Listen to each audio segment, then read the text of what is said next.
우리는 역사상 가장 중요한 시점을 지나고 있습니다. 하나님께서는 하나님의 일을 하시기 전에 사람을 준비시키셨음을 우리가 알고 있습니다.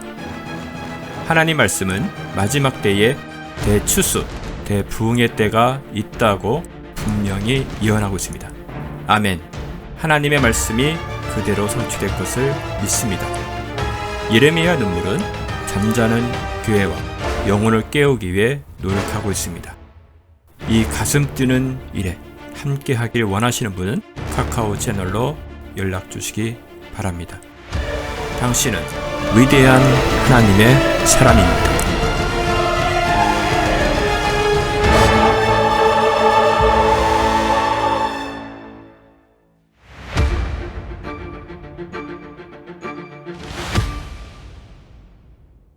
출애굽기 27장 18절에서 19절입니다. 우리 같이 합독하시겠습니다. 찾으셨죠? 시작.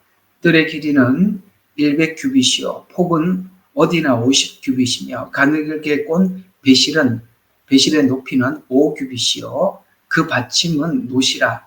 성막에서 모든 의식에 쓰이는 성막의 모든 기명과 모든 말뚝못과 뜰의 모든 못은 못으로 만들지. 이렇게 발음이 잘 안 돼요. 자, 오늘은 여러분들과 함께 뜰을 공부하려고 하기 전에 우리 저번 주에 했던 이 색상하고 금속에 대해서 우리 한번 다시 복습하는 마음으로 한번 읽고 지나가면 좋겠습니다. 앞으로 계속 나와야 될 내용들이니까 외우셔야 된다라고 말씀을 드렸었죠. 우리 같이 자, 금은 뭐라고요? 신성과 믿음 꼭 기억하셔야 돼요. 은은 구원과 속전, 때로는 구원을 설명하고 때로는 속전을 설명하기도 한다. 이렇게 말씀을 드렸습니다. 자, 놋은 심판, 십자가, 청색은 소망과 생명, 자색은 왕권, 그다음에 홍색은 피 색깔이니까 희생 이런 이야기가 되는 것이고 흰색은 의, 그 다음에 조각목은 우리의 성품들, 인성, 인간성 뭐 이렇게 표현하면 되겠죠. 기름은 성령, 오소리 가죽 혹은 수양 가죽, 수양 가죽으로 번역이 됐으니까 이건 뭐 시시비 하지 말고 그냥 그대로 합시다. 수양 가죽은 대소, 그다음에 염소 가죽은 이제 아사셀 염소가 이제 우리 배웠었잖아요. 그걸 이제 기준으로 해서 속죄. 죄송합니다. 아까 수양 가죽, 양의 가죽인데 해달의 가죽을 내가 오소리 가죽 이쪽을 잘못 이야기를 했었네요. 수양은 양 가죽을 이야기하는 거고요. 해달의 가죽은 오소리 가죽이라. 그러니까 여기 중요한 것은 방수가 중요한 의미를 가지고 있다라고 했습니다. 자, 이것은 그리스도의 외모. 자, 조각목하고 해달의 가죽이 어떤 평행선을 긋죠. 조각목이라고 하면 우리 인간들의 모습들 이걸 표현한다면 이 해달의 가죽은 바로 예수님의 모형, 그러니까 외모. 이거 이제 이사야에서 오늘 나올 겁니다. 그걸 이야기합니다. 자, 오늘은 이제 뜰로 들어가겠습니다. 뜰이 어디냐? 자, 여기 보세요. 제가 오늘 이거 마우스를 좀 크게 만들어 놨어요. 여러분들 잘 보게 하려고. 여기 이렇게 보면 이게 성막 안이잖아요. 성막 전체 안인데 요 전체, 요 지성소와 성소 요걸 뺀 나머지 이 전체가 뜰입니다. 다시 한번 요거 빼고 이게 여기가 성소고 요 안에가 지성소거든요. 요 성소와 지성소를 뺀 나머지 요 울타리 안에 있는 이 전체가 뜰입니다. 뜰이 굉장히 그러니까 제일 넓죠. 크고 그림으로 보시다시피 여기에는 번제단도 있고 물두멍도 있습니다. 자, 그러면 한번 봅시다. 자, 성막을 가운데 두고 주인은 전체가 뜰입니다. 뜰의 규격은 오늘 금방 읽었던 그게 이제 오늘 규격을 이야기하는 거예요. 18절 한번 보시죠. 자, 뜰의 길이는 100규빗이고 그 다음에 폭은 어디나 50규빗이고 무슨 말이냐? 이게 글로 표현되니까 복잡한데 그림으로 보면 한순간에 이해가 되죠.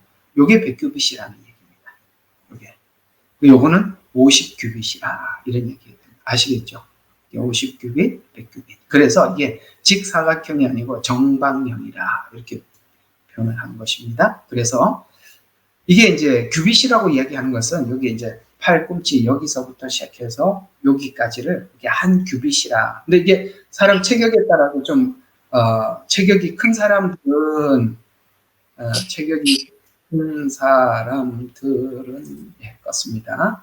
체격이 큰 사람들은 여기 한 50cm가 되고 조금 이제 우리 동양인들은 이게 한 45cm에서 50cm. 그러니까 작은 사람은 45, 조금 큰 사람은 50 정도로 보는데 그냥 우리 동양으로 이해를 합시다. 동양으로 이해를 하면은 약 한 45cm 정도로 환상을 하자. 그렇게 대략 환상을 했을 때 100규빗이니까 45로 하면 한 45m 이렇게 나오겠죠. 그렇죠? 45m. 100규빗이니까 45 곱하기 100 하면은 그렇게 나오죠. 그 다음에 또 이게 이제 45규빗으로 45cm로 봤을 때 50규빗 하면은 요거는 이제 요쪽이 이게 이제 22.5m 이 정도가 나옵니다. 45m, 22.5m 이렇게 나오면 대략 이게 이제 어떻게 나오느냐면 이게 이제 대략 계산을 하면 한 306평 정도가 나옵니다. 우리 한국 평수로. 이게 평수를 나누는 것이 중국하고 한국하고 또 다르더라고요. 근데 한국 평수로 하면 306평, 아파트는 집이나 뭐 우리 상가를 생각해 보면 꽤 넓은 거죠. 306평이면 이 정도가 나와요. 근데 이제 여기서 아까 말씀드린 것처럼 이게 전체가 뜰이라면 요걸 뺀다 그랬잖아요. 성소와 지성소를 뺀다 그랬잖아요. 그러니까 성소와 지성소를 빼면 대략 한 18.4평이 이렇게 빠져요. 이게 빠졌을 때 대략 한 288평 정도가 전체가 뜰입니다. 그러니까 이 성막 전체로 봤을 때 뜰이 차지하는 공간이 가장 넓죠. 전체가 306평인데 요걸 성소와 지성소를 빼고 나면 288평이니까 대부분은 뜰에 속한다. 이렇게 볼 수가 있겠죠. 자, 그러면 이 뜰이 가장 넓은데 도대체 이 뜰이 의미하는 것이 뭐냐? 이걸 우리 한번 살펴보도록 하겠습니다. 자, 뜰은 예수 그리스도의 생애와 같다라는 이야기입니다. 뜰. 왜냐하면 성막의 뜰이 이제 모든 사람들이 들어와서 이 성막에 와서 번제단에 제사를 드리고 물두봉에 손을 씻고 이 일을 하기 위해서는 여기 끊임없이 사람들이 이 뜰을 밟고 왔다가 갔다 이렇게 할 거 아니겠습니까? 이런 것처럼 성막의 뜰이 모든 사람으로부터 이렇게 짓밟히듯이 예수님의 생애가 그렇다라는 거예요. 모든 우리 사람들에게 짓밟힌 인생을 살아오셨는데, 자, 어떻게 예수님의 생애가 그렇게 마치 뜰과 같이 밟히는 생애를 살아왔느냐. 첫 번째로 여러분 요한복음 1장 11절 여기 보면 자기 백성들에게 자기 땅에 왔지만 자기 백성들이 영접치 아니하였도다라고 말씀을 하고 있습니다. 여러분 창조주가 왔어요. 여러분 예를 들어서 어머니가 왔어요. 아버지가 왔어요. 그럼 자식들에게 환영을 받는 것이 당연한 일인데도 자기 땅에 왔는데도 자기 땅에 있는 백성들이 영접지 아니하였다라고 말씀을 하셔서 예수님의 생애는 정말 이렇게 올 때부터 사람들로부터 배척당하는 그런 인생을 살아왔어요. 그런 것처럼 그래서 이게 오시는 그날부터 순환이 시작되었어요. 어떻게 시작되었느냐? 자, 여기 마태복음 2장 13절과 14절에 보니까 이런 순환이 이어졌었던 거죠. 자, 요셉에게 헤롯이 어린아이를 찾으려 죽이려고 하니 일어나 어린아이와 그의 모친을 데리고 이집트로 피하여 내가 내게 말할 때까지 거기 있으라고 하니 그가 일어나 밤에 어린아이와 모친을 데리고 어디로 갔어요? 이집트로 떠나가서. 자, 보세요. 자기 땅에 왔는데 영접지 않았어요. 뿐만 아니라 헤롯이 예수님이 왔다는 소식을 듣고 어떻게 합니까? 이렇게 예수님을 찾아내서 죽이려고 하니까 찾지는 못했어요. 동방박사들에게 부탁을 했는데 와서 이야기를 해주질 않아. 그래서 분명히 예수님이 왔다는 얘기를 듣고 어떻게 합니까? 누군지 모르니까 아예 다 죽여버리려고 했단 말이죠. 그래서 어린아이를 찾아서 죽이려고 하니 어린아이와 그 모친을 데리고 이집트로 피난을 가라라고 했을 때 예수님은 피난을 가셨죠. 말구유에 태어나셨죠. 태어나자마자 살해 유혹을 받았죠. 그렇죠? 이렇게 사시다가 또 길거리에다가 예수님의 생애가 어떻습니까? 길거리에 태어났습니다. 맞죠? 마구간에서 태어났어요. 길거리에서 태어났어요. 집에서 태어난 것도 아니에요.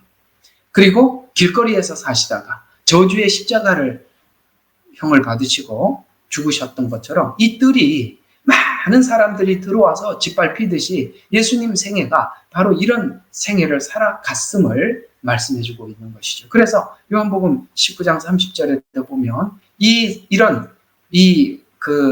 고난의 생애가 생애의 마지막 날까지 요한복음 19장 10초를 받으시고 다 이루었다고 하시더니 고개를 떨구시고 숨을 거두시더라라고 말씀하신 것처럼 우리가 이런 걸 생각해 봐야 돼요. 예수님의 생애가 이렇게 사셨다면 우리가 이 땅에 살아가면서 하나님 이게 없어요. 저게 없어요. 남들은 저걸 갖는데 내가 왜 갖지 못합니까? 라는 말이 나오다가도 그 예수님 생애를 생각해 보면 우리가 나그네 같은 인생을 살아가는데 욕심낼 게 하나도 없잖아요. 그러니까 우리가 늘 예수님의 생애를 생각하면서 그래도 우리는 예수님이 살았던 생애에 비하면 사람들 관계 속에서나 우리 형편이나 정말 호강하고 사는 거죠. 그래도 길거리에서 생활하지 않고 길거리에서 살지 않고 그렇죠? 얼마나 감사합니까? 여러분에게 무엇을 하나님께서 어떻게 허락하셨던지 그저 여러분에게 주신 생애에 하나님 앞에 감사하는 인생이 되셨으면 좋겠습니다. 예수님의 생애가 이렇게 짓밟히면서 사람들을 구원하러 오셨으면서도 불구하고 아무도 그것을 알아주지 못하고 예수님 생애가 밟히는 인생을 살았듯이 그렇게 살았다는 것을 이해하면 우리에게 주어진 여러 가지 주신 축복들을 감사하면서 사시게 될 것입니다. 그래서 이와 같이 예수님의 생애는 마당이 밟히듯이 예수님 생애가 예수님께서 오신 목적을 모르는 사람들에 의해 그렇죠? 예수님이 왜 오셨는지 사람들이 그러니까 영접지 않고 죽이려고 했던 거거든요. 모르는 사람들에 의해 사단이 사람을 통해서 아시겠습니까? 왜냐하면 사단은 알았어요. 여러분 귀신 들린 사람을 만났을 때 이렇게 얘기하죠. 때가 아직 되지 않았는데 나를 괴롭게 하러 오셨습니까? 이렇게 얘기를 하잖아요. 귀신도 알아요. 예수님이 왜 오셨는지 사람들은 몰라도 귀신은 사단은 알고 있었어요. 그래서 사람들을 통해서 예수님을 죽이려고 했던 것입니다. 그래서 헤롯을 동원하기도 하고 마지막에는 제사장들을 통해서 십자가에 죽이면 그 구원의 역사들을 이루지 못할 것이다 라고 생각을 하고 예수님을 십자가에 죽였는데 그게 하나님이 숨어있는 우리 인류를 구원하시는 놀라운 비밀이었다라고 이 부활을 설명하면서 말씀하고 있는 것입니다. 그래서 죽이면 될 줄 알았죠. 예수님을. 근데 예수님이 죽어서 뭘 하셨습니까? 네, 우리를 구원하시는 구원의 장을 활짝 열어 주셨다는 것입니다. 그래서 그의 죽으심은 사단이 예수님을 죽인 것 같지만 하나님께서는 예수님의 죽음을 통해서 우리 죄를 용서하시고 또 우리를 의롭다라고 그러니까 우리를 예수님을 믿어서 우리 죄를 예수님께 맡긴 우리들의 영혼들을 의롭다 하게 하기 위해서 다시 살아나셨느니라. 로마서에서 증언하는 십자가의 죽음과 부활의 의미를 우리에게 설명을 했습니다. 그래서 사단은 죽이면 될 줄 알았는데 그 다음을 몰랐죠. 부활을. 그래서 사단은 해봐야 죽이고 망하고 멸하고 이런 거밖에 할 줄 모르는데 여러분 그게 끝이 아니고 예수님은 죽은 걸 살리시는 분이라는 것을 사단은 하나님의 능력이 거기까지 진다는 것을 또 알 수 없었던 것이겠죠. 네, 잠깐만요. 잘못했네. 잠깐만요. 됐습니다. 예. 그런 것처럼 예수님의 생애가 예수님은 메시아 같이 보이지 않았던 것이죠. 자, 왜 그렇게 예수님은 사람들 눈에 이스라엘 백성들이 이해하고 있는 메시아는 천년 왕국에 정말 세상을 다스리고 통치할 메시아로 기다렸는데 예수님은 그런 메시아로 처음부터 오지 않았다는 거. 이게 이사야서 53장입니다. 우리 이사야서 가셔서 좀 볼 게 좀 많이 있으니까 한번 보도록 하겠습니다. 왜 예수님의 생애가 그렇게 보여서 사람들에게 그런 눈으로 보여졌는지 자, 우리 53장 1절부터 3절까지 제가 한번 읽어보겠습니다. 자, 우리 전한 것을 누가 믿었으며 주의 팔이 누구에게 나타났느냐? 이 무슨 말입니까? 자기 땅에 왔을 때 자기 백성들이 영접지 아니하더라. 이 말들을 구약에서는 이렇게 표현하고 있는 것입니다. 우리 전한 것을 누가 믿었으며 우리가 전한 것이라는 말은 구약 선지자들이 전했던 것을 믿었더냐? 믿었더라면 예수님이 오셨을 때 받아들였을 것이다. 그래서 그 요한복음에 보면 제사장들과 대화 속에서 뭐라고 이야기합니까? 종교 지도자들하고 너희가 아브라함을 믿었더라면 나를 이렇게 대우하지 않았을 것이다. 이렇게 말씀하신 것이죠. 이사야가 예수님의 사역을 가장 정확하게 많이 전달한 선지자 중에 한 사람입니다. 그래서 우리가 전한 것을 누가 믿었으면 주의 팔이 누구에게 나타났느냐? 이 무슨 말입니까? 안 믿었다. 그들에게 나타났는데도 그들은 받아들이지 않았다. 이건 뭘 이야기하는 것입니까? 여러분들이 예수님 복음을 딱 전하자마자 아멘 하고 받아들였다는 얘기입니까? 아니면 원래 못 받아들일 수 없는 존재였다라고 이야기를 하는 겁니까? 53장 1절이 우리는 그걸 받을 능력이 없는 존재라니까. 전했는데 누가 믿었냐? 오케이? 그 다음에 뭐죠? 주의 팔이 누구에게 나타났느냐? 아무도 그걸 하지 않았더라. 왜 그런 사람들이 예수님이 오셨는데 왜 그걸 받아들이지 못했느냐? 바로 2절부터 이렇게 설명을 하고 있습니다. 이는 그가 그 앞에서 연한 싹 같고 마른 땅에서 나온 뿌리같이 자랄 것이며 그는 모양도 우아함도 없고 우리가 볼 때는 그를 흠모할 만한 아름다움이 없대요. 왜냐하면 그들이 이해하고 있는 메시아는 천년왕국에 통치할 메시아인데 와가지고 어이구 나사렛에 아이고 무슨 나사렛에 선한 것이 나겠어. 그렇죠? 그렇게 이야기를 하고 아이고 메시아라고 와서 하는 게 아이고 십자가에 죽어버리네. 십자가에 못 박아서서 그러면은 막 그 말하는 사람들 입을 때려가면서 막 빌라도를 때려 눕히고 이렇게 막 세계를 통일시켜야 되는데 그냥 흠모할 만한 아름다움도 없어요. 그는 사람들에게 멸시받고 거부되었으며 오자마자 거부되었단 말이에요. 거부되었고 그 다음에 슬픔의 사람이요 질고에 익숙한 사람이라 우리가 그의 얼굴을 그로부터 숨긴 것 같이 그는 멸시를 받았고 그는 여기 지금 53장에서 하고 있는 얘기에 가장 많이 등장하는 게 뭐예요? 그는, 그를 이런 말들이죠. 요한복음 3장 16절에 저를 믿는 자, 이 그가 저를이라 이 말이에요. 됐죠? 자, 그러면서 계속 이어서 왜 예수님은 이렇게 흠모할 만한 아무것도 없고 사람들에게 멸시를 받고 존중받지 않는 인생을 그렇게 살아야만 했는가 하는 겁니다. 왜 그렇게 살아야만 했지요? 4절부터 8절이 그 이야기를 이렇게 설명하고 있습니다.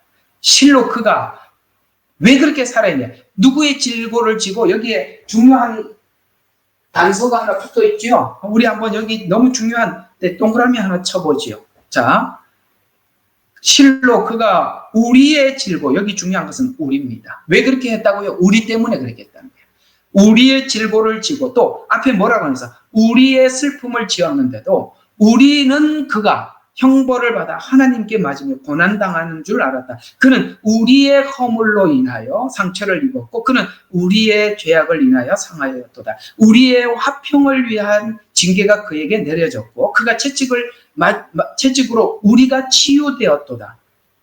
우리는 모두 양 같아서 잃어버린 자 우리의 길을 돌이켰으나 주께서 우리 모두의 죄악을 그에게 담당시켰도다. 이해가 가십니까? 왜 그렇게 살아야만 했다고요? 예수님은 질고를 지시고 사람들로부터 외면을 당하고 십자가에 죽는 일을 자천해서 가셨다는 거예요. 왜 그래 했느냐? 왜 사람들이 못 알아봤느냐? 환영을 받아야 되는데 우리를 위해서 그랬다는 거예요. 근데 우리를 위해서 지금 그 일을 당하고 있다고 아무도 몰랐다 이 말이에요. 아무도. 그래서 예수님은 그렇게 살아갈 수밖에 없어요. 그래서 7절 그가 억압을 당하고 고난을 당하여도 그는 입을 열지 아니하였으며 그가 어린 양처럼 도살장으로 끌려가며 털 꺾는 자들의 양 앞에 말이 없듯이 그가 자기 입을 열지 아니하였도다. 그가 감옥과 재판으로 끌려갔으니 누가 그 세대에 선포하리요. 이는 그가 산 자들의 땅에서 끊어졌으며 그가 내 백성의 허물로 인하여 형벌을 받았습니다. 이게 지금 사순절, 지금 우리가 사순절을 보내고 있는 시간에 예수님께서는 왜 그 길을 가셨느냐? 우리를 위해서 그렇게 가셨다. 이게 이제 어떻게 달라지느냐 하면, 우리가 사람들이 생각하기를, 저가 지금 저렇게 고난을 당하는 것은 자기가 잘못해서 하나님께 매를 받는다. 이렇게 생각했다는 거예요. 4절을 보니까. 그죠? 여기서 달라지는 거예요. 예수님의 십자가의 순환을 믿지 않는 사람들은 자기 잘못으로 그렇게 되는 것이다. 라고 생각을 하고 있고, 성경의 증언은 우리 때문에 그렇게 했다는 거죠. 여러분, 이 둘에서 주님 앞에 오는 자와 주님 앞에 오지 못하는 자에 극명하게 나누어지는 것이죠. 그렇게 살아서 우리들의 속죄제물이 되셔서 이제 부활의 씨를, 아시겠어요? 생명의 씨앗을 이 땅에 시작하게 하려고 그렇게 하셨다는 거예요.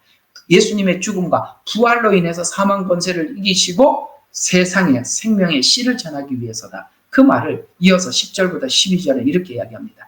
그를 상하게 하는 것이 주를 기쁘게 하는 것이기에 주께서 그를 고난에게 두셨도다. 그를 상하게 하는 것이 주를 기쁘시게 하는 것이래요. 왜? 그렇게 해야만이 우리가 구원을 받으니까. 그는 그를 고난에 두셨도다. 주께서 그의 혼을 속죄제물로 받으실 때 예수님 십자가의 죽음을 속죄제물이라고 하나님께서는 우리 대를 대속하시는 속죄제물로 만드셨대요. 그래서 그가 자신의 씨를 보리니, 이게 바로 아브라함에게 약속했던 하늘의 별과 바다의 모래와 같은 내 씨를 주시겠다는 거예요. 그래서 씨를 보리니 그가 자신의 날들을 늘릴 것이요 주의 기쁨은 그의 손에 번창하리니. 요 말이 요한복음에 또 등장해요. 여기 기쁨이라는 말을 들으세요. 자, 지금 어떻게 지금 이사야 53장이 흘러가고 있느냐면, 예수님 왔을 때 아무도 못 알아봤다. 그러나 못 알아봐야만 했었다. 역설적인 표현이에요. 못 알아봐야만 했다. 근데 못 알아봐서 우리가 예수님을 마음대로 대접했다. 필요할 때는 따라다니고 필요 없을 때는 십자가에 못 박게 하고, 우리가 마음대로, 그러니까 정말 진짜 우리 마음대로 그냥 한 거죠. 근데 우리 마음대로 했던 그 우리의 죄악상이, 우리 마음대로 했던 그 죄악상이 예수님께 한 그것으로 그대로 그냥 감추지 않고 다 드러냈다. 예수님께 다 했다. 근데 예수님은 입을 꾹 다물으셨다. 왜? 이렇게 해서 뭐가 되려고? 속죄제물이 되기 위해서. 이것이 하나님이 기쁘게 받으셔서 처음에 아브라함에게 약속했던 그 씨앗을 이 땅에 떨어뜨리기 시작했는데, 그게 바로 부활과 생명의 씨앗이다. 지금 이렇게 이사야가 복음을 설명해 주고 있는 거예요. 그래서 12절을 보시지요. 네, 1절. 그가 자기 혼의 고통을 보고 만족하게 되리니 나의 의로운 종이 자기 지식으로 많은 사람을 의롭게 하리니. 자기 지식으로 의롭게 하리니 바로 공의의 지식, 우리의 죄를 직접 예수님께 속죄하게 하는 지식. 이해가 가요? 이 지식이 너무나도 신비로워서 천사도 살펴볼 만한, 너무나도 신비로워서 어떻게 하나님이 저 죄 많은 인간이 끊임없이 하나님을 배반하고 돌아서는 인간을 향해서 하나님이 자기가 와서 죽어서 우리를 구원하셔. 어떻게, 이건 인간사회에 있을 수 없는, 원수를 위해서, 의로운 일을 위해서 사람들이 가끔 죽는 일이 있다. 열사들이 있다. 유관순이가 있고, 옛날에 이준 열사, 이런 사람들이 있다 이 말이에요. 의를 위해서 자기 자신의 생명을 꺼내놓는 사람들이 있는데, 죄인을 위해서 죽는 사람이란 인간이 할 수 없는 일인데 어떻게 죄인된 우리들을 위해서 죽으실 수가 있느냐. 이것이 너무나도 신비로운 복음이더라. 이런 이야기를 이야기하고 있는 것입니다. 그래서 이게 바로 하나님의 지식. 그래서 나의 의로운 종이 자기 지식으로 많은 사람을 의롭게 하리니 이는 그가 그들의 죄악을 담당할 것이며 그러므로 내가 위대한 자와 더불어 그 몫을 그에게 나눌 것이며 그가 강한 자들과 더불어 탈취물을 나눌. 이 탈취물이 뭐죠? 탈취물. 예수님이 십자가에 죽으셔서 탈취한, 전쟁을 하면 탈취물을 얻어오듯이 그 탈취물이 뭡니까? 죽음에서 건진 거예요. 이게 우리가 얻은 결과라. 탈취물. 그래서 탈취물을 나눌 것이니 이는 그가 자기의 혼을 부어 죽음에 이르게 하였으며 또 그는 범죄자들과 더불어 헤아림을 받았으나 그가 많은 사람들의 죄를 지어 범죄자들을 위하여 중보하였습니다. 아멘. 중보하였습니다. 요한복음 17장에 그 중보 기도가 자세히 등장하고 있습니다. 개념이 잡히시죠? 왜 예수님의 생애는 이 뜰과 같이 밟힘을 당했는지. 그래서 예수님의 삶은 오늘 여기 이사야서 53장에서 하시는 말씀이 무슨 말이냐면 성막에서 딱 이 표현을 하고 있는 것입니다. 보세요. 지금 여기 해달가지고 여기 이제 인터넷에 나와 있는 그림인데 잘 봐두세요. 이 그림. 여기 기둥이 몇 개예요? 나중에 이제 다 할 거예요. 네, 하나하나씩 그냥 개념을 좀 잡아갑시다. 5개. 사복음서에 뭐가 하나 더 있어요? 은혜가 하나 더한 겁니다. 복음에는 은혜. 오케이? 나중에 할 때 자세히 할게요. 근데 덮개를 보면 하나, 둘, 셋, 4개의 덮개가 덮여 있어요. 이렇게 여기 이렇게 수놓은 거 하나, 안쪽 덮개. 그 다음에 그 다음에는 염소 털. 그 다음에 수양 가죽. 우리 아까 앞에서 염소, 양 이런 거 배웠었죠? 그래 내가 외우라 그랬잖아. 여기 다시 한번 봐요. 자, 수양 가죽이 뭐라고요? 양, 대속. 염소 가죽은 속죄. 아셨어요? 그런 의미를 가지고 있다 이 말이에요. 대속과 속죄. 그런데 마지막이 뭐예요? 해달의 가죽이거든요. 이게 이제 모서리 가죽이라고 지금 이제 시시비 하지 않기로 했습니다. 자, 이게 뭐냐면 요 그림이 바로 이런 의미를 가지고 있어요. 요 기둥이 사람 키보다 조금 더 커요. 요 기둥. 그러면 여기는 성막 아니고 여기는 성막 밖이겠죠? 우리 앞에 있는 그림으로 봅시다. 자, 요거는 성막 밖이죠. 여기는 성막 안에 뜰이죠. 그러면 요게 사람 키보다 조금 더 높아요. 일반적으로. 그러면 우리가 요 기둥보다 이 기둥이 더 높아요. 이 기둥보다 이 기둥이 더 높아요. 그러면 여러분 상상을 해보세요. 바깥에서 이 성막 안을 들여다 봤을 때 이쪽이 보여요, 안 보여요? 여기가. 안 보이죠? 사람 키보다 높으니까, 울타리가 높으니까 안에 마당이 안 보일 거 아닙니까? 근데 요 기둥이, 이 기둥보다 이 기둥이, 이 성소와 지성소의 기둥이 높아요. 그러면 어디가 보이겠어요? 지금 아까 가죽으로 덮어놨죠? 덮어놨으니까 이 안에 있는 가죽들은 안 보이는 겁니다. 근데 이게 지금 끝까지 다 덮여 있는데 이게 우리가 이해하도록 이렇게 조금씩 끊어놓은 거지 실제 이게 다 덮여 있는 거예요. 그러면은 이 바깥에서 봤을 때 무슨 가죽이 보일까요? 요 해달 가죽이 보이겠죠. 이해가 가시죠? 요거는 사람 키보다 조금 더 높다 그랬어요. 근데 바깥에서는 이 안에서 어떤 일을 하는지 몰라요. 그런데 여기서 봤을 때 요 해달의 가죽만 보여요. 이거는 안쪽에 있는 거니까 안 보이니까 해달의 가죽이 보여요. 이게 지금 이사야서가 말씀하고 있는 그 말이에요. 뭐라고요? 자, 이 53장 2절과 3절이 바로 이 해달의 가죽으로 설명해 주신 거예요. 여기 다시 한번 여기서부터 봐요. 그는 시작. 그는 모양도 우함도 없으시니 우리가 볼 때, 이 바깥에서 봤을 때 그를 흠모할 아름다움이 없음이라. 그는 멸시를 받고 거부되었으며 슬픔의 사람이요 질고에 익숙한 사람이라. 그는 멸시를 받았고 우리는 그를 존중하지 않았어. 왜? 해달의 가죽. 여러분 해달의 가죽 패션이 볼만해요? 안 볼만해요? 제일 패션이 없는 거 아닙니까? 회색. 옛날에 양복을 한 벌 맞추면 대부분이 회색을 해 입었습니다. 왜? 2벌, 3벌 해 입을 실력이 안 되니까. 그래서 회색을 많이 해요. 왜냐하면 가장 무난해요. 아이고 저 색깔이 뭐 좋네 나쁘네 이야기 가장 안 하는 게 회색이에요. 그렇다면 그런 줄 아세요? 이게 바깥에서 봤을 때 개성이 하나도 없는 색상이에요. 그걸 이야기하는 거예요. 흠모할 만한, 봤더니 흠모할 만한 것이 아무것도 없어요. 예수님이 오셨을 때 그래 보였으니까 사람들이 받아들이지 않아요. 그래서 이게 이제 해달의 가죽으로 본 덮개. 이렇게 아까는 이렇게 나와 있지만 실제 다 덮여 있으니까 이렇게 돼 있겠죠. 이 기둥이 이 기둥보다 높으니까 바깥에서 봤을 때는 이 천막만 조금 보이는 게 전부죠. 세상 사람들은 교회 안에서 전하는 복음이 뭔지 몰라요. 우리가 교회에서 뭘 하고 있는지 모르는 거예요.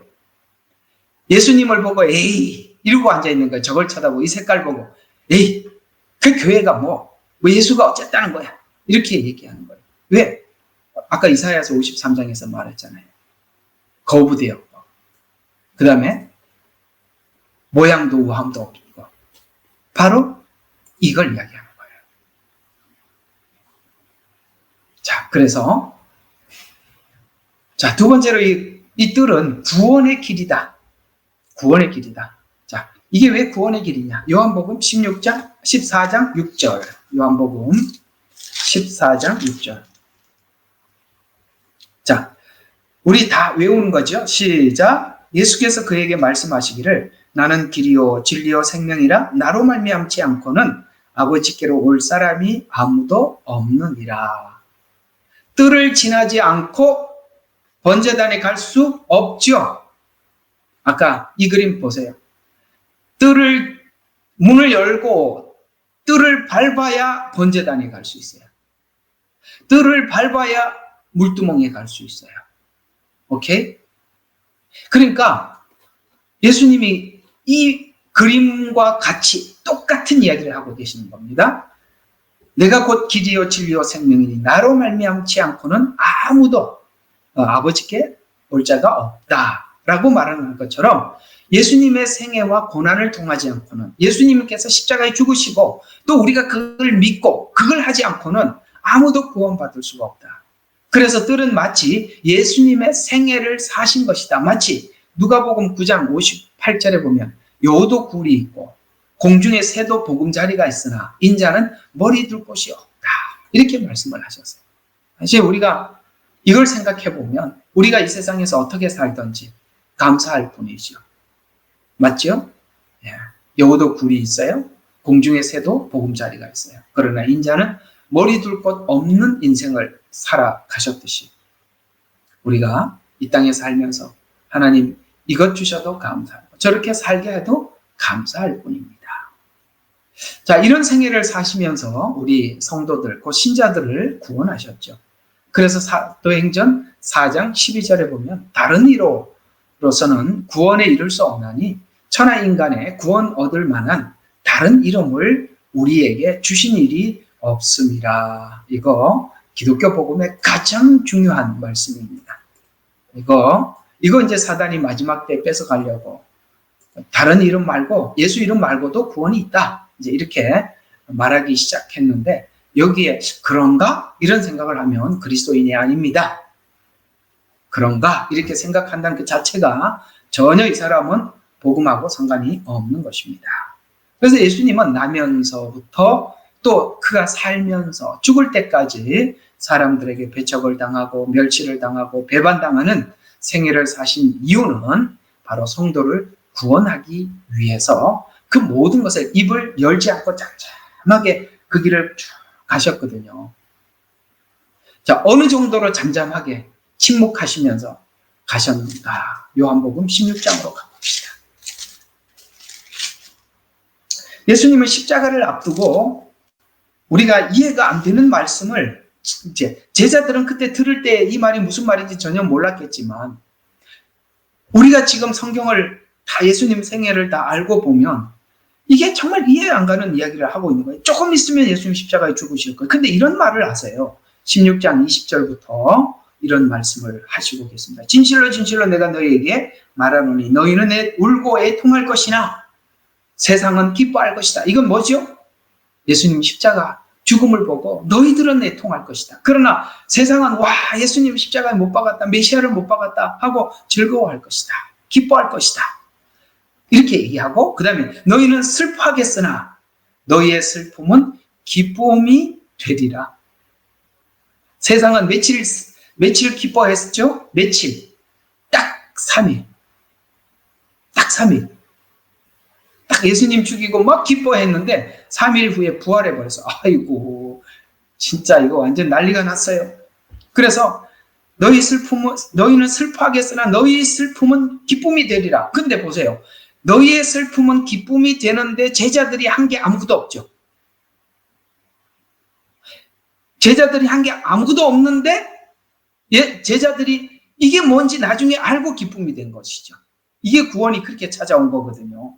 그런 것처럼 여인이 해산할 때면 그때가 다가옴으로 근심하나 지금 예수님 십자가를 지려고 하는 그걸 그렇게 표현한 거예요. 여인이 해산할 때가 그때가 되옴으로 근심하나 아이를 낳고 나면 이제 아브라함의 씨 그들에게 이 복음을 전해서 그들이 구원을 받고 나면 이 말입니다. 아이를 낳고 나면 사람이 세상에 태어난 기쁨 때문에 더 이상 고통을 기억지 아니하리니 지금 고통스럽게 그 길을 가고 있지만 그러나 예수님께서는 지금 해산하는 여인처럼 뭐를 하고 있는 것입니까?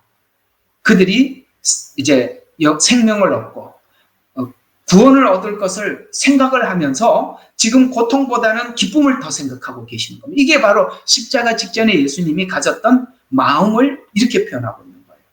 그래서 22절 계속 보면 그러므로 너희가 지금은 근심하여도 내가 다시 너희를 보리니 죽으면 못 볼 줄 아는데 보리니 그때는 너희의 마음이 기쁠 것이며 아무도 그 기쁨을 너희에게서 빼앗지 못할 것이다. 아멘. 우리가 예수님을 만났을 때 이 말 그대로 이해가 되죠. 와, 이거였구나. 내가 생명을 얻게 되었구나. 이걸 누구도 이 기쁨을 누구도 빼앗지 못하는구나. 23절 그날에는 너희가 아무것도 나에게 묻지 아니하리라. 이게 무슨 말이에요? 물을 필요가 이게 무슨 말이냐면 이런 거예요. 사랑은 상대방을 가르쳐서 사랑하게 하는 것이 아니라 사랑은 보면 아는 거예요. 여러분 결혼한 남편이나 아내를 한번 생각해 보세요. 그 사람의 학력을 공부하고 옛날에 어떻게 살았는지 연구하고 그래서 사랑하기 시작했습니까? 보니까 저가 나를 사랑하는 걸 보고 사랑하게 돼. 사랑은 뭘 배워서 사랑하게 되는 것이 아니라 사랑은 예수님이 나를 위해서 하신 일을 보면 내가 주님을 그냥 사랑하게 배워서 사랑한 게 아니라 그분이 나에게 뭘 했는지 알기 때문에 우리는 그분을 배워서 사랑하는 게 아니라 그냥 사랑하는 거예요. 그 말이에요. 가만있어 내가 며칠을 있다가 이렇게 열심히 하고 있나? 진실로 내가 그때는 기쁠 것이 빼앗기지 못할 것이라.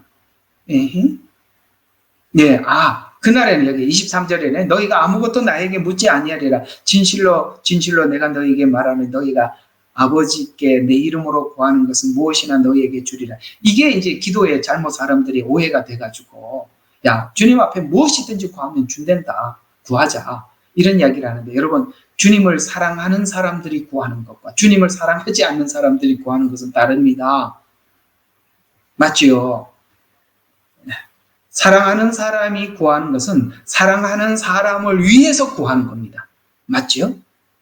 사랑하지 않으면 나를 위해서 구하는 거예요. 예수님이 우리를 사랑하기 때문에 우리를 위해서 하나님께 구했어요.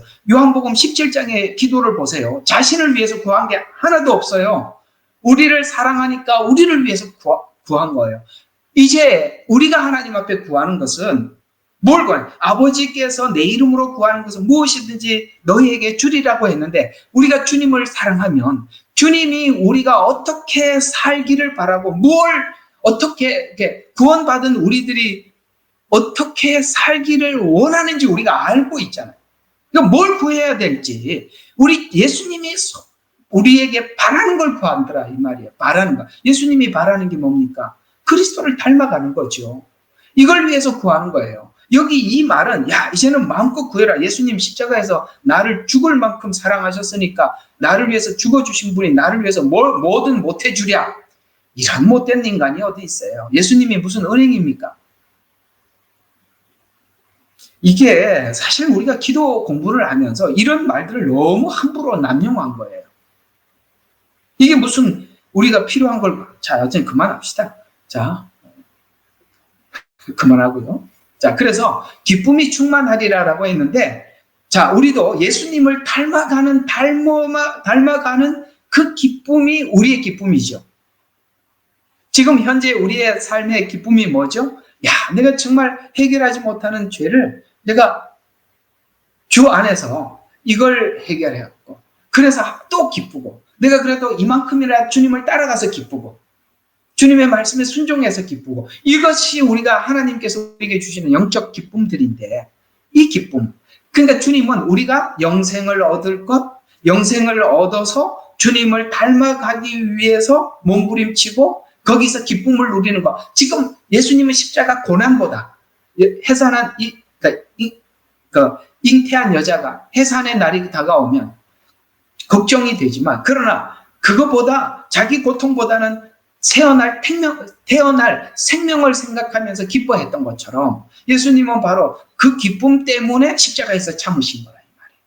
그래서 이 말을 17장에 중보기도에서 이렇게 담아서 하나님께 올려드리고 있어요. 9절부터 한번 보죠. 내가 그들을 위하여 기도하나이다. 자, 아까 그들. 나는 세상을 위하여 기도하지 아니하고 다만 아버지께서 내게 주신 자들을 위하여 기도하나이다. 이는 그들이 아버지의 사람들이기 때문이니이다. 나의 모든 것은 아버지의 것이오며. 잘 들어요. 뭐라고 이야기해요? 나의 모든 것은 아버지의 것이라는 말에는 엄청난 것이 담겨 있죠. 뭐가 담겨 있을까요? 나의 모든 것은 나의 죽음도 아버지의 것이고 아버지께서 나를 죽음 가운데 살리시는 것도 아버지의 것입니다. 나는 아버지 것입니다. 아시겠어요? 그래서 내가 지금 십자가에 죽으셔서 속죄 제물로 받으신다면 그것도 아버지의 것이고, 속죄 제물로 받으시는데 예수님은 죄 없으신 분이에요. 속죄 제물로 받으셨다면 아버지께서 예수님께 준 우리들을 위해서 속죄 제물로 드린 것인데, 예수님께서 십자가에 죽으셔서 하나님이 예수님을 살리신다면 예수님께 온 모든 우리도, 예수님의 십자가를 믿는 믿음을 가진 모든 사람들은 예수님을 살린 것처럼 우리도 살리신다 이 말이에요. 그래서 내게 지금 아버지께서 나를 속죄 제물로 받으시는 것은 당신께 오는 우리를 위해서 속죄 제물로 받으시는 것이고, 나를 부활하게 하시는 것도 그들을 위해서 부활하게 하신 것입니다. 곧 나는 아버지고 아버지 것이고 나에게 오는 모든 사람들은 나에게 한 것처럼 그렇게 아버지께서 하실 것입니다. 알아들으시겠어요? 그래서 예수 안에 있다라는 말은 예수님이 죽은 곳에도 나도 죽고, 예수님이 부활한 곳에 나도 부활을 하고, 예수님이 지금 가 계신 곳에 나도 가는 거예요. 그게 예수 안에 있다는 이야기입니다. 예수님 어디 가 계세요? 하나님 우편 보좌에 계시죠. 여러분도 어디 갈 거예요? 예수님이 간 곳에 우리도 함께 갈 겁니다. 지금 그걸 생각을 하면서 기도하고 있는 거예요. 그래서 계속 9절부터 오늘 정신 바짝 차려야 되겠네. 왔다 갔다 하네요. 자, 이는 아버지의 사람들이기 때문이다. 나의 모든 것은 아버지 것이며 또 아버지 것은 나의 것입니다. 그리하여 내가 그들 안에서 영화롭게 되었나이다. 영화롭게 되었대요. 야, 이게 어디까지 갔느냐? 영화롭게 되었다라는 말은 예수 그리스도 안에서 부활한 자들이 영화롭게 되는 것입니다. 예수님께서 십자가에서 부활한 것은 지금 영화의 단계까지 간 거예요. 성화를 넘어서 영화. 우리는 영화가 마지막 목표거든요. 거기가 우리가 가는 지점이거든요. 바로 영화롭게 된다는 말은 부활체가 되는 것입니다. 그래서 이걸 이야기하는. 그래서 영화롭게 되었나이다. 이제 나는 더 이상 세상에 있지 아니하나이다. 이들은 세상에 있나이다. 그리고 나는 아버지께로 가나이다. 그러니까 아버지께로 가지요. 예수님은 임무를 다 완수하고 가십니다. 그리고 제자들은 남아있을 겁니다. 이들이라고 말하는 것은 제자들, 그들을 위해서 기도하고 있는데 이들은 남아있을 것입니다. 그러나 나는 아버지를 가나이다. 거룩하신 아버지요, 아버지께서 내게 주신 그들을 아버지의 이름으로 지켜주셔서 그들도 우리처럼 하나가 되게 해주세요. 이거는 보통 이야기가 아니라 교회가 예수 안에서 하나입니다, 이런 정도 이야기가 아니라 예수 그리스도와 내가 하나가 되었다는 거예요. 그래서 여러분은 전부 다 예수 그리스도 안에 있는 사람들이고, 나도 예수 안에 있는 사람들이고, 여러분도 예수 안에 있기 때문에 우리가 한 형제요, 자매라고 이야기를 하는 거예요. 왜요? 아버지가 하나잖아요. 아버지가 하나니까 우리는 같은 형제요, 자매가 되는 것이고, 거기에 여러분과 저도 하나지만 예수 그리스도와 나도 하나가 됐단 말이에요. 그러면 우리가 하나가 된다는 것은 우리가 예수님의 마음, 예수님의 생각, 예수님의 행동을 할 때 우리는 똑같이 하나 된 교회가 되는 거예요. 그래서 우리처럼 하나가 되게 해주세요라는 말은 우리와 예수님의 하나, 예수님과 하나님의 하나. 됐어요? 그래서 예수님은 지금 우리 속죄받은 모든 사람들을 함께 끌어안아서 하나가 되게 해서 아버지께로 바치는 거예요. 아버지께로 올려드려요. 하나가 돼서 올라가는 거예요. 그러니까 예수님과 하나님이 하나니까 우리가 예수님 안에서 하나님과 하나가 됐다, 이 말이에요. 내가 그들과 함께 세상에 있었을 때는 17장 9절에서 13절, 예. 세상에 있었을 때는 아버지의 이름으로 그들을 지켰나이다. 아버지께서 내게 주신 그들을 내가 지키었고 멸망의 아들 외에는 그들 중에 아무도 잃어버리지 아니하였으니 이로써 성경이 이루어지게 한 것이옵나이다. 이제 내가 아버지께로 가나이다. 내가 세상에서 이런 것들을 말하면, 자, 아까 말했던 그 기쁨 이야기 다시 등장하고 있죠. 그렇죠? 아까 요한복음 16장에서 기쁨이라는 말이 여기 다시 등장하는 것입니다. 자, 내가 세상에서 이런 것들을 말하면 나의 기쁨을 그들 안에서 충만하게 하려 함이라. 아멘. 충만하지. 기쁨이 어느 정도 찬 게 아니라 충만해졌대요. 왜요? 완전하니까. 아까 왜 충만하죠? 영화롭게 되었단 말이에요.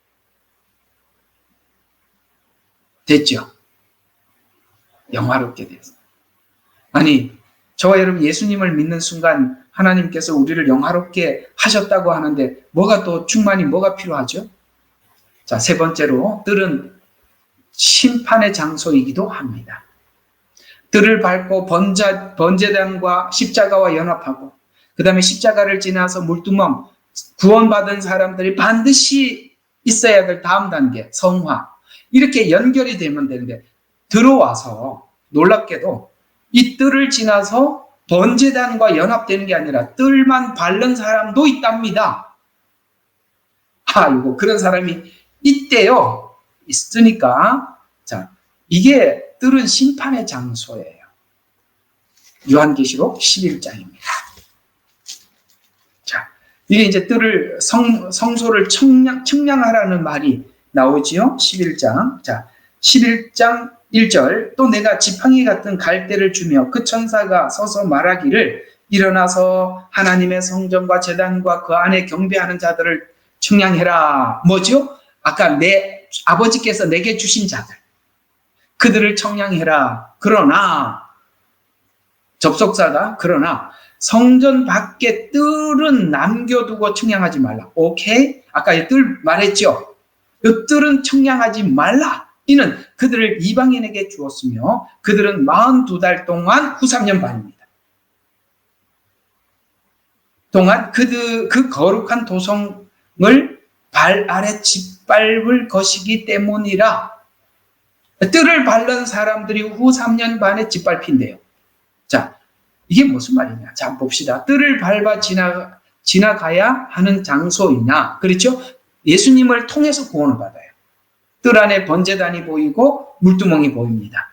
우리가 예수님 안에 들어오면 반드시 성경 안에서 십자가를 봐야 돼요. 십자가가 뭘 했는지 봐야 되고 십자가 안에서 우리가 속죄함을 받아야 됩니다. 그런데 멀뚱멀뚱하게 번제단만 쳐다보고 있는 사람이 있어요. 멀뚱멀뚱 구경하는 사람이 있어요. 이런 사람들이 뜰만 밟는 사람들이라는 거예요. 이사야서 1장으로 가봅시다. 뜰만 밟는 사람이 누구냐?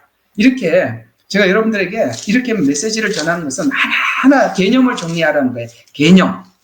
예? 뜰을 밟는다는 말이 도대체 왜 그걸 측량하지 말라고 했나? 이게 도대체 뜰만 밟는다는 게 뭔가? 이거 심각한 이야기잖아요?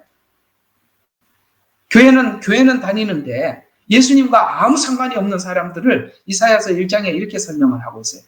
잘 표현해 놨으니까 한번 보도록 하겠습니다. 이사야서 1장. 자, 그냥 2절부터 한번 보겠습니다. 하늘이여 들으라, 땅이여 귀를 기울이라. 이 증인들이에요. 창조 때부터 본. 자, 왜 하늘과 땅을 이야기할까요? 하늘과 땅은 인간을 창조하기 이전에 만든 창조입니다. 인간 창조부터 증인들이라, 이런 뜻에서, 그렇죠? 창조를 쭉 보면 6일째 인간을 만들어서 그 앞에는 하늘과 땅을 다 지으셨어요. 그러니까 인간 창조부터 본 하늘과 땅, 너희들은 증인들이 아니냐, 이런 뜻에서 하늘이여 귀를 기울여라, 땅이여 귀를 기울이라, 들으라. 자, 주께서 말씀하셨도다. 내가 자녀를 양육하고, 그렇죠? 인간을 창조하고 양육하고 그랬단 말이죠. 말씀하셨도다. 내가 자녀를 양육하고 육성시켜나 그들은 나를 거역하였도다. 야, 근데 소도 자기 주인을 알고 나귀도 자기 구유를 알건만, 그렇죠? 창조주를 모른다는 거예요. 그래서 알건만 이스라엘은 알지 못하고 나의 백성은 깨닫지 못하는도다. 그래서 한탄하면서 죄 지은 민족이요, 죄악을 짊어진 백성이요, 행악자의 씨앗이요, 부패한 자손들이요, 그들은 주를 버렸고 그들은 이스라엘의 거룩하신 분을 성나게 하셨으며 그들은 타락하여 멀리 갔도다. 이렇게 이제 하나님의 마음을 처음에 쫙 설명을 해요. 와, 답답하니까 증인들 봐라. 너 창조 때부터 봤지? 그렇게 하면서 이렇게 얘기해요. 야, 주인도 모르고, 야, 보통 이 짐승도 주인을 아는데 이 사람들이 내 백성이 이걸 모른다라고 이렇게 하나님 마음, 답답한 마음을 4절까지 딱 표현하다가 하이코 이렇게 이야기합니다. 여기부터 이제 이야기가 진짜요. 우리한테 하는 말이에요. 한번 봐요. 너희가 어찌하여 매를 더 맞으려느냐? 너희가 더욱더 반역하리니 온 몸은 병들었고 온 마음은 기진하였도다. 무슨 말이에요? 하나님께서 고쳐보려고, 어떻게 고쳐보려고 해야 돼? 매를 치고 두들겨 패고, 그래서 얼마나 두들겨 맞았는지 머리는 병들었고 온 몸은 기진할 만큼 발바닥에서 머리끝까지 성한 데가 없이 두들겨 맞았단 말이에요. 바벨론에 포로로 잡혀가고 가나안 땅의 족속들에게 내어주기도 하고, 정말 이게 여러분, 그래서 보세요. 두들겨 맞아서 두들겨 맞아갖고 해결이 돼요, 안 돼요? 안 되더라는 게, 여러분, 맞는 것도 그것도 필요해서 일시적으로 하는 거지, 목적에까지 돌아오지는 않는다 이 말이에요. 그러나 왜 하나님께서 그 매를 놓을 수 없느냐? 내 자식이니까, 그 말이에요. 내 자식이니까, 내가 주인이니까. 아까 소도 자기 주인을 알고 나귀도 자기 구유를 알았다라는 말은 하나님께서 아버지시니까, 창조주니까 놓을 수는 없고, 그래서 이것들을 고쳐보려고 바벨론에도 보냈다가, 아시겠어요? 가나안 땅에 사람들인데 막 이렇게 시달리기도 하고 막 그렇게, 그래서 지금까지 하나님 앞에 잘했다 칭찬 드는 게, 터진 두들겨 맞은 곳밖에 없대. 상처, 골문 곳, 봉합되거나 싸매지지 않으니까 향유를 발라 유연하게 되지. 막 이거 바르게 치료하기 전에 또 맞고, 치료하기 전에 또 맞고, 계속 두들겨 맞았다니까. 아이고, 간증을 하라 그러면은, 아이고, 나 하나님 앞에 이렇게 맞았어요. 이거밖에 못하니, 이거 참 답답한 일이에요. 응? 저 이렇게 두들겨 맞았어요. 그리고 제 옆에 있는 그 사람요, 이렇게 잘못해갖고 더 세게 맞았어요. 이거밖에 할 말이 없으세요? 나 하나님 앞에 이렇게 나 그분 생각하면 눈물이 나요. 이런 말은 없고 맨날 맞았다는 이야기밖에 못해요. 왜 그런지 한번 계속 봐요. 7절.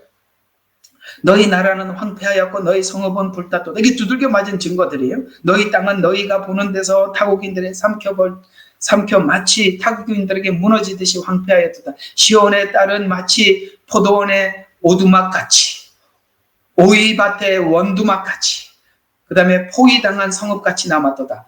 뼈만, 그러니까 그것만 밭은 없고 원두막처럼 그것만 앙상하게 남아있다. 만군의 주께서 우리에게 적은 수를 남겨두지 아니하였다면, 주님이 만약에 그래도 남겨두지 않았다면 소돔과 고모라처럼 다 멸망했을 텐데, 그래도 하나님이 남겨둬서 그 남은 자가 있다. 근데요, 이렇게 무너진 증거, 제가 지금 이야기하고 싶은 거는 10절부터거든요.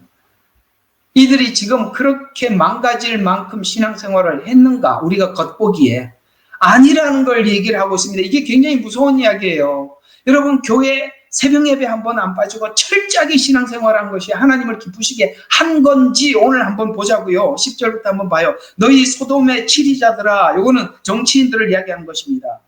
근데 정치인들이 마치 누구와 같다? 소돔의 치리자 같다. 소돔에 있는 그 정치인들하고 같다. 여러분, 하나님을 믿는 정치인들이 소돔의 치리자라니요. 그런데 그렇답니다. 주의 말씀을 들어라. 너희 고무라 백성들아. 백성들은 고무라 백성 같아. 그러니까 지금 딱 누구하고 똑같아. 하나님이 없는 소돔과 고무라하고 다를 바가 하나도 없어. 그런데도 두들겨 패도 안 돼. 그런데 두들겨 팼을 때 누군가가 두들겨 맞는 사람들 중에 하나님의 사랑을 느낀 소수의 남은 자가 있었는데, 대부분은 지금 어떤 상태냐? 자, 보세요. 이 11절에부터 하는 말이 기가 막히는 이야기입니다. 너희 수많은 희생제물이 무슨 소용이 있겠느냐. 무슨 말이에요? 하나님 앞에 수많은 제물을 갖다 드렸다는 거예요. 지금까지. 여러분, 하나님 앞에 헌금 무진장한 거예요. 예배 한 번도 안 빠진 겁니다. 수많은 제물. 여러분, 우리가 신앙생활을 하나님 앞에 돈이 없어서 거짓입니까? 하나님 돈 내면 끝이에요. 내가 가서 하나님 앞에 봉사하면 끝이에요. 하나님이 사람이 없어서 나 쓰는 겁니까? 돈이 없어서 돈 가져오라 그랬을까? 마음을 달라는데. 사람들은 마음은 안 주고 이런 걸로 하나님 앞에 내가 마음을 표현했습니다 라고 이야기하는 거예요. 수많은 제물을 드렸단 말이에요. 안 한 게 아니라고요. 우리가 볼 때는, 겉으로 봤을 때는 믿음이 굉장히 좋아 보이는 거예요. 수많은 제물을 내게 무슨 소용이 있겠느냐. 주가 말하노라. 나는 순양의 번제물과 살찐 짐승의 기름으로 배불렀으며, 또 나는 수송아지나 어린 양들의 수염새의 피를, 이거 다 하나님 앞에 드리는 제물들 아닙니까? 그걸로 내가 배불렀다 라고 이야기하면서, 이 예물이 무슨 예물이라고요? 12절. 너희가 내 앞에 나타날 때 너의 손에 이것을 가져와 내 뜰을 밟으라고 누가 요구했냐. 자, 뜰 딱 등장했죠. 아까 얘기한 성막의 뜰. 이들이 와서 하나님 앞에 제물입니다 하고 가지고 왔는데 뜰만 밟고 간 거예요. 형식적인 예배만 하고 간 거라 이 말이에요. 마음의 변화는 일도 없고. 그래서 헛된 예물을 더 이상 가져오지 말라. 나 그거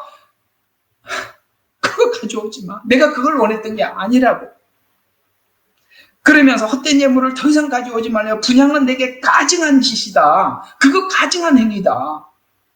세 달과 안식일과 집회에 모이는 것을 내가 견딜 수 없으니 안식일입니다 하라고 찾아오고, 절기입니다 하고 찾아오고, 이렇게 하는 거 내가 견딜 수 없다. 내가 오는 거 복골도 보기 싫다는 거예요. 그렇게 하면. 응? 하나님이 이럴 수 있다는 게 얼마나 놀라운 일인지 아십니까? 뭐가 없는 거예요? 하나님과 우리 사이에 인격적 만남이 있는 게 아니라 기계적, 종교적 만남 이외에는 아무것도 없었다라는 이야기를 하고 있는 거예요. 그래서 견딜 수 없으니 심지어 엄숙한 모임까지도 악한 것이다. 너희가 이게 세 달이 월삭이에요. 한 달에 한 번 드리는 예배. 그래, 세 달 정한 명절, 이 절기를 이야기하는 겁니다. 내 혼이 싫어하노라. 그것들은 내게 짐이요. 내가 지기에 피곤하다. 할 말이 없죠. 짐이랍니다. 피곤하대요. 그러면서 너희가 왜 그런지를 15절에서 이렇게 밝혀주고 있어요. 자, 왜 그런지 15절에 너희가 너희 손을 내밀 때면 나는 너희에게 내 눈을, 하나님 도와주세요 라고 손을 내밀면 나는 눈을 싹 가릴 것이다. 정녕 너희가 기도를 많이 할지라도 내가 안 들을 것이다.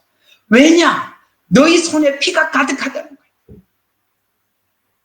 피가 가득하다는 건 뭡니까? 자기 이익을 위해서 착취하고 빼앗고 삶은 완전히 세상 사람들과 1도 다를 바가 없는데 예배 때만 와가지고 하나님 짐승을 소를 잡아왔어요. 양을 가지고 왔습니다. 하고 돌아가는데 너의 삶에는 손에 피가 가득하고 그 이중적인 모습을 내가 가정에서 더 이상 볼 수가 없다.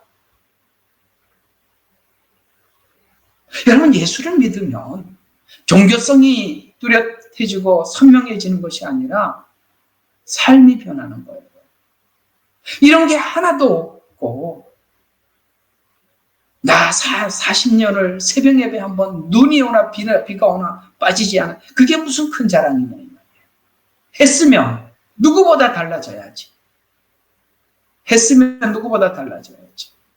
남아있는 것은 나 새벽 예배에 빠진 적이 없다는 것만 남아있고 말이죠. 그게 무슨 자랑거리냐. 그게. 네? 하나님 뭐라 그랬어요? 말라기에 가서 문 좀 닫아라. 누가 쟤들 오는 거 꼴 보기 싫어. 성전 문 좀 닫아라고 오는 거 와서 예배라고 하나님 앞에 내 앞에 오는 거 내가 더 이상 견딜 수가 없다. 말라기에서는 견딜 수가 없다고 했어. 그러면서 너희는 씻고 스스로 깨끗게 해라. 너의 눈앞에서 너의 악한 행실을 버리고 악하게 악을 행하는 것을 그치라. 아시겠어요? 피가 가득하다는 말이 무슨 말인지 아시겠죠? 선을 행하기를 배워라. 공의를 찾아라. 압제당하는 자들을 구해줘라. 압이 없는 자들을 판결해라. 과부를 변호해줘라. 한번 변론해보자. 유명한 말이죠. 1장 18절. 변론해보자. 나하고 한번 얘기 좀 하자. 주가 말하노니 너희 죄들이 주홍 같을지라도 눈같이 희게 될 것이요 진홍같이 붉을지라도 양털같이 되리라. 무슨 말이야? 주님 앞에 나와서 형식적인 예배만 드리고 가지 말고 내 얘기를 좀 듣고 같이 변론을 하고. 왜요? 인격적인 분이니까. 그래서 이 사람들이 와가지고 이것만 싹 드리고 잽싸게 도망가는 거예요. 선지자들이 말은 들을 생각도 없고 하나님 제가 할 임무는 다 했습니다. 책임은 다 했습니다. 라고 하면서 삶은 손에 피가 가득합니다. 우상숭배의 전형적인 표현들입니다. 이 사람들을 보고 아까 뜰을 밟는 사람들, 자 12절에 가죠. 내 뜰을 밟으라고 누가 요구하였느냐 라는 말을 통해서 뜰을 밟는다는 게 뭔지 이제 정확해졌죠. 정확해졌죠? 그래서 이 성전 밖에 마당만 밟는 사람들에게 아까 화가 있다고 말씀하신 거예요. 아까 읽었죠? 요한계시록 11장 1절과 2절. 그래서 이 성전 밖에 있는 자들은 뜰만 밟는 자들로서 이들은 현재 이와 같은 자들인데 이는 교회는 출석하되 예수님을 구주로 믿지 않는 믿음이 없는 자와 예수님을 알지만 예수님을 믿지 않는 자를 의미해. 이들에게 나타나는 신앙적 증상이 뭐냐? 바로 외식과 종교적이라. 외식과 종교적이라. 공감하시면 아멘이시죠? 이중적이라 이 말이에요. 이렇게 뜰에 들어왔지만 뜰에 있는 두 가지 기구와 아무것도 아무 연관이 없는 사람들이에요. 그냥 구경만 하는 거예요. 예수님 십자가하고 아무 관련이 없는 거예요. 그래서 뜰에는 들어왔지만 번제단과 물두멍과 아무 상관이 없는 사람들. 이들은 청량하지 말라. 이 마지막 때 하나님과 자기가 관련이 깊다고 생각을 하고 있겠지만 청량하지 말라고 한 사람들이 있다는 것을 우리는 두렵게 받아들여야 하는 것입니다. 자, 믿지 않는 불신자들에게 화가 임하는 화입니다. 요한계시록 13장 8절과 9절에 보면 죽음을 당한입니다. 어린 양의 생명책에 창세 이후로 농명되지 못하고 이 땅에 사는 자들은 다 짐승에게 경배하리라라고 말씀하셨듯이 666이라는 짐승표를 받고 그들은 경배하는 불신자, 사실은 여기에 이 경배하는 많은 사람들 중에 뜰을만 밟았던 사람들이 많이 있을 것입니다. 그래서 마지막 때 배교는 이렇게 일어날 것입니다. 이들은 뜰만 밟는 사람들일 것입니다. 따라서 이들을 그냥 우리가 하는 언어로 종교인 이렇게 지칭하면 되겠습니다. 종교인. 그래서 이 종교인들을 향해서 하신 말씀은 이거 좀 여기 시간이 조금 지났는데 다 하고 마쳐야 돼요. 뜰은 오늘 좀 마쳐야 될 것 같습니다. 종교인 어디 갔어요? 아, 여기 있구나. 자, 이들을 향해서 하나님이 경고하는 경고를 한번 잘 들어보자고요. 이 아까 뜰만 밟는 이 종교인들에 대해서 히브리서 10장 26절과 27절에 이렇게 경고하고 있어요. 자, 이는 진리의 지식을 받고 난 후, 자, 이게 말씀을 들었어요. 그 복음을, 십자가의 대속의 복음을 듣고 난 이후에도 계속 그 죄를, 지금 지었던, 이게 하나님 앞에 분명히 죄고, 그 죄를 위해서 십자가에 죽으셨다고 했고, 주님은 죄를 위해서 십자가에 죽으셨을 뿐만 아니라 그 죄에서 돌이키라고 말, 이게 물두멍이에요. 성화예요. 그렇죠? 십자가는 이유를 묻지 않고 용서해 주시는 십자가의 속죄입니다. 그러나 속죄를 받은 사람은 반드시 다음 단계인 성화, 물두멍으로 가게 돼 있다 이 말이에요. 그런데 이 말씀을, 복음을 듣고 난 이후에도 예수님께서 내 죄를 대신해 주셔서 감사합니다라고 말을 했음에도, 고백했음에도 불구하고 과거의 죄를 계속 이어서 짓고 있다면, 해결할 마음도 없다면 이런 얘기가 되는 거예요. 다시 한번 봐요. 진리의 지식을 들었어요. 받고 난 후에도 고의적으로 계속 죄를 이어간다면 더 이상 죄를 위한 희생제가 남아있지 않다. 대적하는 자들이 집어삼킬 심판과 맹렬한 분노를 두려운 마음으로 기다리는 것만 남아있기 때문이라. 무슨 말인지 이해가 가세요? 우리가 뜰에 들어오면 반드시 뭐가 보이나? 첫 번째 보이는 게 뭐였어요? 번제단, 십자가 복음이고, 그것은 십자가에서 우리 죄를 용서하신 주님을 만나게 돼요. 죄를 용서하신 주님을 만난 사람들은 반드시 다음 단계인 물두멍 성화에 내 모든 죄를 씻고 죄를 해결하는데, 신앙의 수준에 따라서 낮을 수도 있고 높을 수도 있어요. 그거는 하나님이 묻는 게 아니에요. 그러나 거기에 대해서 부담을 가지고 그 죄와 싸우게 돼 있는데, 나는 예수님께 죄는 다 용서함을 받은 것을 믿습니다라고 하면서 뭐를 하지 않아요? 물두멍에 손을 씻지 않으면, 고의적으로 죄를 짓는다면, 죄 문제가 해결 안 되고 계속 연장하고 있다면 이건 구원받은 게 아니라 너에게 뭐만 기다리고 있다? 집어삼킬 심판과 맹렬한 분노로 두려운 마음으로 기다리고. 제가 항상 이야기하는 게, 여러분들의 구원은 무엇이, 여러분들의 구원이 내가 예수님 안에서 예수님을 나의 구주로 받아들이고 내가 구원받았습니다라는 구원의 분명한 그 증거가 뭐냐면, 여러분들이 지금 예수님을 닮아가기 위해서 몸부림치는 자들만이 진짜 예수님을 구주로 영접한 자들입니다. 성화를 배제한 구원은 가짜 구원이에요. 오늘 여기 종교인이라고 표현한 거예요. 이들이 바로 오늘 본문에서 표현한 대로 뜰만 밟는 사람들입니다. 그들은 화가 있을 것입니다. 됐죠? 예. 그래서 여러분, 구원은 지식으로 이해하는 것이 아닙니다. 구원은 예수님이 내 안에 들어왔다는 것을 모를 수가 없어요. 어떻게 예수님이 내 안에 들어와 계시는데 모를 수 있습니까? 또 하나 봅시다. 이 심판은 이미 구약에도 증명한 바가 있다. 하나님께서 앞으로, 아까 이런 사람들이 뭐만 남아있다고? 심판과 맹렬한 분노, 이것만 남아있다. 이것이 구약에도 이렇게 설명하고 있어요. 구약 안에서도. 구약에서도 이미 그런 것들을 증명한 적이 있어. 히브리서 10장 28절. 모세의 율법을 경시하는 자도 자비를 얻지 못하고 두세 증인의 증언으로 인하여 죽었거늘. 자, 모세의 율법에서도 그렇게, 구약에서도 그렇게 증언을 했는 것처럼, 하물며 하나님의 아들을 짓밟고, 아까 고의로 범죄하고 죄를 짓고, 이 앞에 있는 말이에요. 고의적으로 죄를 짓고, 이 말이에요. 이런 것처럼 뭐 한다고요?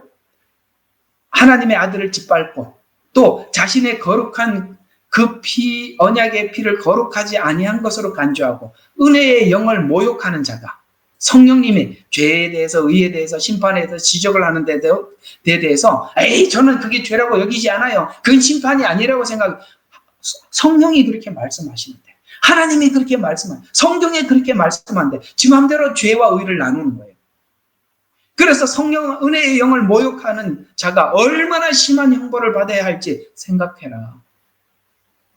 율법에서도 거슬릴 때 하나님께서 분명히 심판을 했는데, 아들을 나를 위해서 십자가에 죽일 만큼 우리의 죄를 위해서 하나님이 희생을 한 그 희생 앞에 네가 그걸 모욕한다면 이 얼마나 심한 형벌을 받아야 할지 생각해봐라.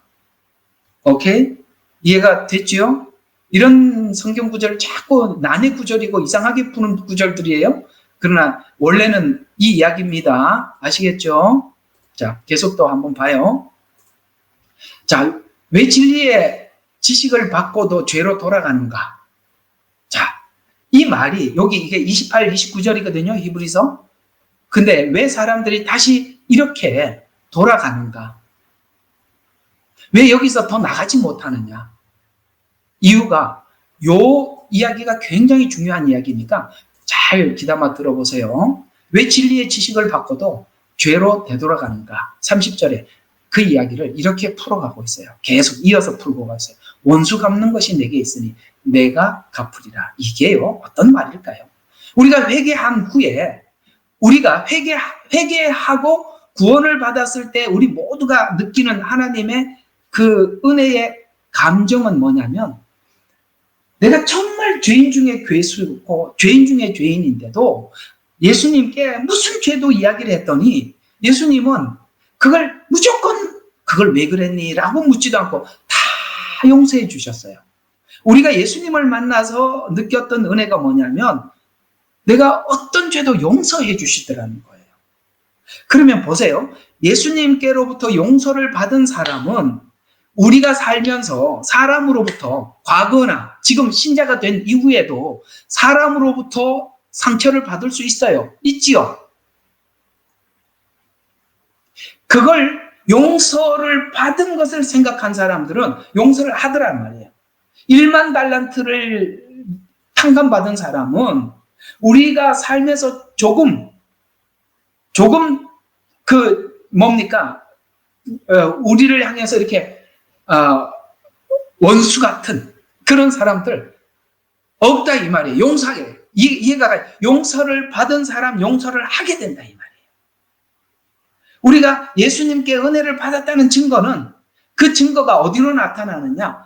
상대방을 용서하는 것으로 나타난단 말이에요. 그래서 바로 이러냐. 네가 왜 그게 다시 되돌아가느냐? 아직도 용서받은 은혜를 몰라서 그런 거다. 그래서 원수 갚는 것이 내게 있으니 내가 갚으리라. 그거 하나님이 갚아주실 거니까 그 원수 때문에 네 원한 때문에 괴로워하지 마라. 주가 말하노라. 또다시 주께서 자기 백성을 심판하리라고 말씀하신 그분을 알기 때문이다. 그분이 심판하실 것이다. 네가 오해가 되든 네가 그 사람인데 네가 상대방이 막 반론하고 싶든 그렇게 하든지 하나님이 다 아신다. 우리가 왜 원점으로 자꾸 되돌아가느냐면 인간관계 속에서 우리가 얼마나 그 인간관계 속에서 사람들을 용서해내느냐는 은혜를 받은 크기만큼 하는 거예요. 근데 그것이 여전히 계속 가슴에 남아서 이 문제로 실험하고 있다면 우리는 아직도 용서받은 크기를 잘 몰라서 그럴 것입니다.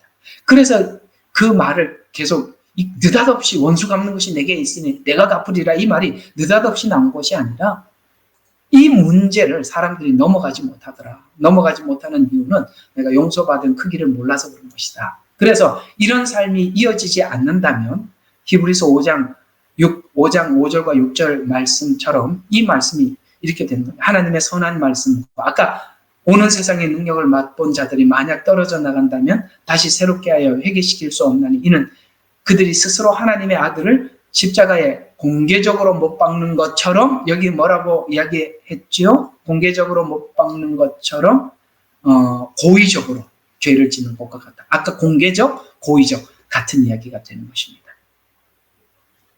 자, 그러면 종합해보면 이런 이야기가 되는 것입니다. 뜰을 밟는 자가 누구냐 이거죠. 오늘 이게 뜰을 밟는 사람 해결하고 넘어가야 돼요.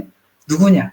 십자가 복음이 주시는 은혜와 용서를 경험하지 못하는 사람들. 이들은 뜰에서 번제단이나 물두멍은 하나의 지식에 불과할 뿐. 저렇게 하면 구원받는 데더라. 이런 하나의 성경이 지식에 불과할 뿐 자신에게 주시는 대속의 용서의 복음이 아니에요. 그래서 성경 공부를 하고 성경을 꿰뚫고 있다고 구원받는 게 아니라, 나는 이 신천지 사람들 기가 막혀. 자기들이 이렇게 교리를 이해하고 있으면 무조건 구원받아. 참 하나님 진짜 참 조롱을 해도 정말 참 이거 참 우리 인간이 정말 짐승과도 못하다는 게 한번 봐봐요. 예수님 십자가를 난도질을 해가지고 자기들 마음대로 정해놓고 이대로 하면 구원을 받는다는 거 거기 또 속아갖고 모여있는 그 사람들은 누구고 또 속이는 그 인간은 누구냐 이거죠. 야, 우리가 선박 하나만 알아도 여기 있는 복음 하나만 알아도 참 이런 거는 구별을 할 텐데 말이죠.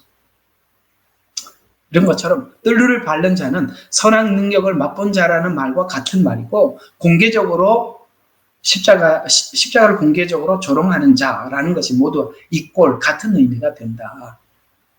히브리서에 기록된 말씀은 사실 히브리서에 기록된 이 말씀에 저촉된 자들은 없었어요. 오늘 여기 히브리서를 보면 야 여기 히브리서에 이 사람들이 아직도 이 수준도 안 됐단 말이야? 라고 생각하겠지만 사실은 히브리서를 받아보았던 이 사람들은 이 히브리서에서 권면하는 이런 정도의 수준 낮은 신앙인들이 아니었어요. 아시겠어요? 이런 수준 낮은 사람들이 아니라 이들은 정말 예수님을 믿는 것 때문에 모든 걸 버려두고 이렇게 믿는 사람들끼리 따로 모여서 공동체를 만들어서 살 만큼 그런 사람들이었단 말입니다. 그래서 그들을 향해서 이렇게 권면을 하고 있어요. 히브리서 6장 9절과 10절 이제 다 돼갑니다. 이것만 하고 마치겠습니다. 오늘 좀 시간이 조금 늦었지만 뜰은 다 하고 지나갑시다. 히브리서 6장 6절과 10절. 자, 6절과 10절. 만약 떨어져 나간다면 새롭게 하여 회개시켜 할 수 없나니 그는 스스로 하나님의 아들을 다시 십자가에 공개적으로 못 박아 조롱합니다. 이는 땅이 그 위에 자주 내리는 비를 흡수하여 밭가는 자들에게 적합한 농작물을 내면 하나님께 복이 되는. 그렇죠? 우리가 복음의 씨앗을 받았으면 복음의 씨앗에 적합한 농작물을 내야 되는 것이죠. 그런데 복음의 씨를 받았는데 가시와 엉겅퀴를 내면 아니구나. 번제단을 지나가면 성화, 그리스도를 닮아가는 열매를 맺어야 되는데 이상하게 복음은 받았는데 삶은 가시와 엉겅퀴를 낸다. 손에 피가 가득하다. 아니라 이 말이에요. 그건.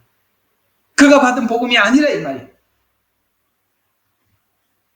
됐지요? 이 정도만 권면. 그 다음에 또 하나의 권면을 한번 보죠. 히브리서 10장 31절. 여기 있는 권면은 어떤 권면이냐? 31절. 살아계신 그분의 하나님 손에 떨어지는 것,